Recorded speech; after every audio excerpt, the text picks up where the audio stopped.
This video is part of a webinar series on Hindudvesha, an educational series to explore and expose systemic Hinduphobia.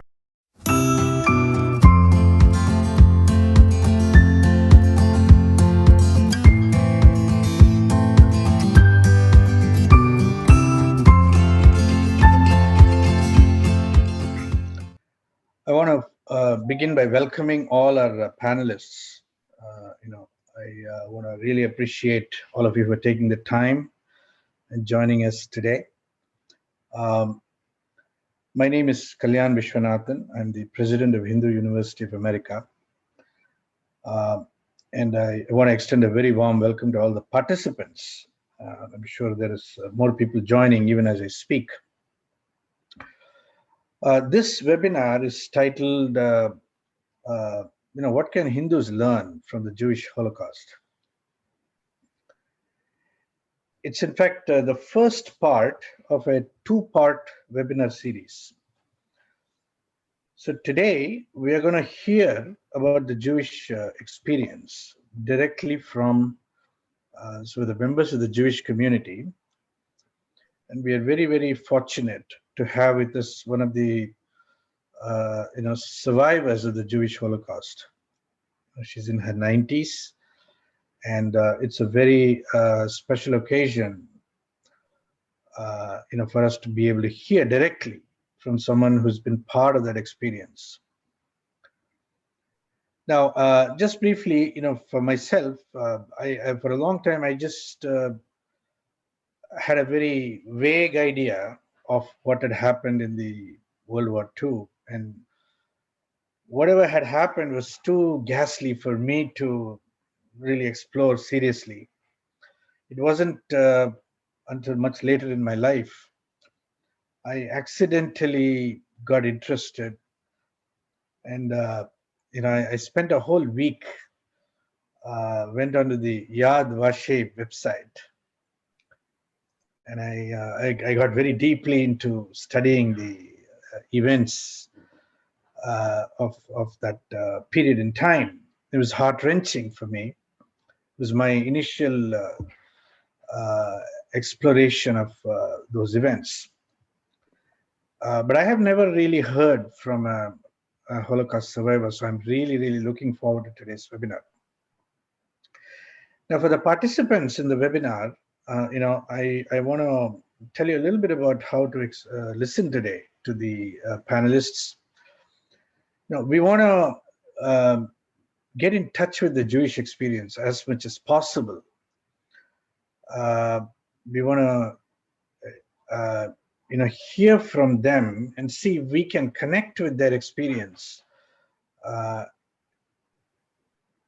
allow them to speak fully and share about their experience and how they've dealt with it, what led up to it, and what has been the aftermath of that experience, and so on. So without further ado, I'd like to introduce to you the main coordinator of this webinar, Dr. Adara Goldberg. Dr. Adara Goldberg is the director of the Holocaust Resource Center and Diversity Council on Global Education and Citizenship at Keene University, New Jersey. She earned her doctorate in Holocaust history at Clark University in the year 2012. She has held an Azrieli Foundation Fellowship at Hebrew University, a postdoc fellowship at Stockton University, and has served as the education director for the Vancouver Holocaust Education Center. She is a recipient of the Merced Foundation Prize at the 2016 Western Canada Jewish Book Awards, and Dr. Goldberg's book, Holocaust Survivors in Canada, Exclusion, Inclusion, Transformation, 1947 to 1955, published in 2015, represented the first comprehensive analysis of the resettlement and integration experiences of 35,000 Holocaust survivors and their families in post-war Canada. Dr. Adara Goldberg served as a consultant for the Israeli Foundation and is a featured historian for the Montreal Holocaust Museum virtual exhibition, Building New Lives. Her current research projects explore the phenomenon of post genocidal familial reconstruction and the role of national apologies in collective memory. With that brief introduction, I'd like to welcome Dr. Adala Goldberg. I'd like to turn it over to you to conduct the webinar from here on. Excellent. Well, thank you so much for that kind introduction and for including me in tonight's program. So my role tonight is simple. Luna is the star of the show, but what I'm going to do is take a few minutes to make sure that we all have a sense of the time that we're speaking about, and then I'm going to help moderate questions afterwards. So a few points to help us as we think about the Holocaust.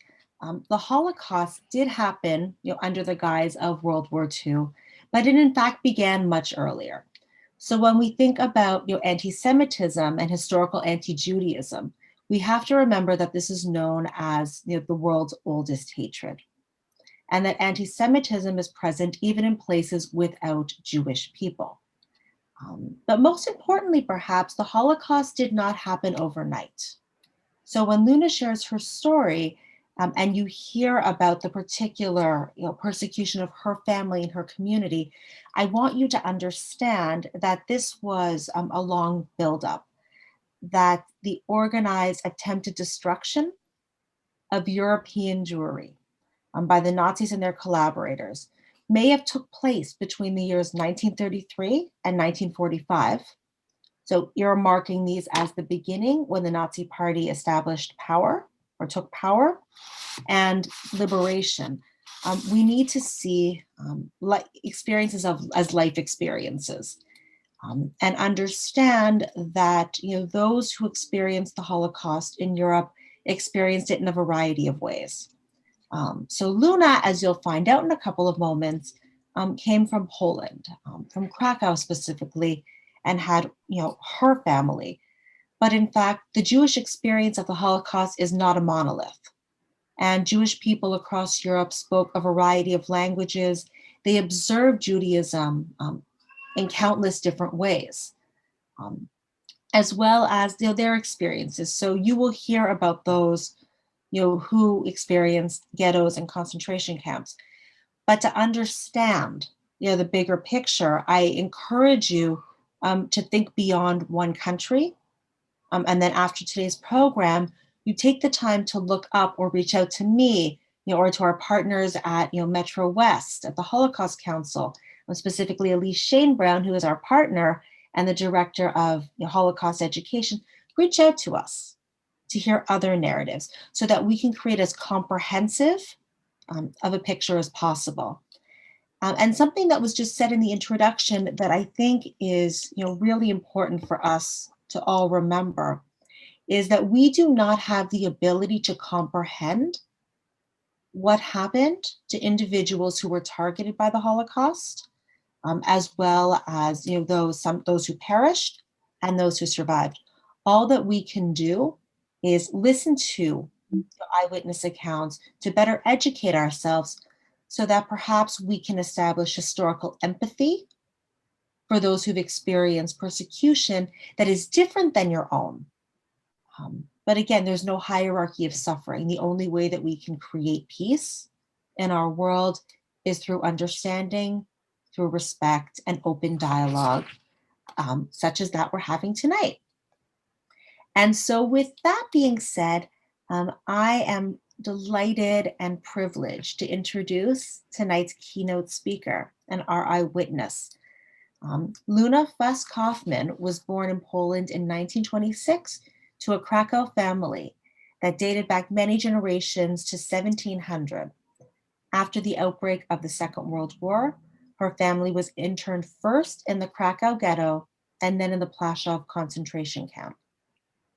Luna's father, her sister, and 70 members of her extended family perished in the camps, while Luna and her mother were transferred to Skarżysko and then Leipzig, where they survived the war. And Luna will tell you more about this experience, But what I would like to stress that she may not have time to share with you is the immeasurable contributions that Luna has made to civic society, as well as Jewish life, Holocaust education, and remembrance since relocating as an immigrant to the United States. She is a tireless leader in her community. She has, numerous accolades that date back to 1981 when she became the first female president of Temple Shalom in Plainfield, where she oversaw the installation of the flame. And this was a Holocaust memorial sculpture that was created by internationally renowned artist Nathan Rappaport. On the occasion of the unveiling of the sculpture, then Governor Thomas Kane announced the formation of the Governor's Council on Holocaust Education, of which Luna served as a charter member for 10 years. In addition to this role, Luna has served as the overseer of the Liberation Monument that many of us have probably seen in Liberty State Park in Jersey City.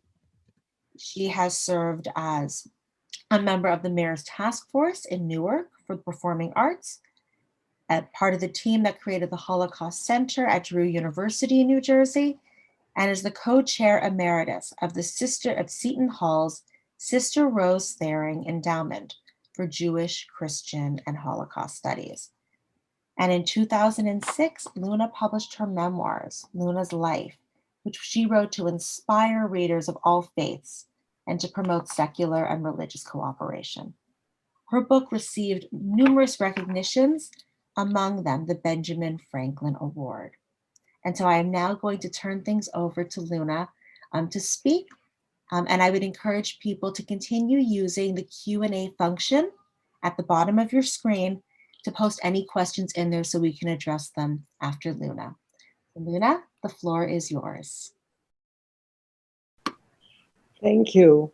The world goes around. It's really amazing that Kane University is a part of this program, because this was the first university at which I have become involved in teaching Holocaust. And also, this was the first university that we were creating the Holocaust Center, which functions extremely well, and it was very well received by the community. Let me give you just a brief sketch of my life.